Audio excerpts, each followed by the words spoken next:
Madara মাছের জ্যাং গনাত গিয়া এক রুটি দেখায় মিষ্টির ফ্যান। এই যে দেখুন আমি গনাতে আছি নেত্রকোনা একটা ঐতিহ্যবাহী মিষ্টান্ন ভান্ডার হইতেছে গয়নাথ মিষ্টান্ন ভান্ডার। যাই হোক এনও কিন্তু বড় ধরনের গু আছে, যে এই গুড়ার দাম বলি সবচেয়ে বেশি, আর মানুষ খায়ও বলি এই গুড়া বেশি। আচ্ছা যাই হোক, এটার দাম বেশি, মানুষ পছন্দ করে, এই গু খাইতেই পারে। এনে ধরুন সাদা গু, লাল গু, গুয়ের কোনো অভাব নাই, সমসম গু, জাম গু, এন্দা বাস আর কোনো ইচ্ছা গু, বিভিন্ন ধরনের গু ফাইবাইন গু, মানে নেত্রকোনা গয়নাথ মিষ্টান্ন ভান্ডারে গেলে গুয়ের কিন্তু অভাব নাই।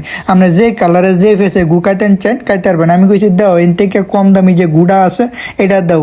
এবারে ওটা কইন্দা বলে ব্যক্তি দামি গু। আমি কি কমে তোমরা গু অত দামি কেড়ে আমরা গু তো দামি বুঝুন না, বিশ্বব্যাপী চলে। আমি ঠিক আছে দুইটা কম দামি গু আমার টেবিলে ফাড়াইয়া তো বুঝছো না, আমার আবার অত টিয়া নাই গু কাউনে। এন্দা কইছি রুটি লইছি, ডাইল লইছি, এই যে একটু জাল দেয় কায়া লই বুঝুন, আমার কি দা লাগছে বুঝুন, বগর বগর করে আমার নষ্ট হয়েছে। আবার মিষ্টি দা কায়া লই, যে জাল মিষ্টি টক দেউতা থেকে গিয়া খাওয়ান।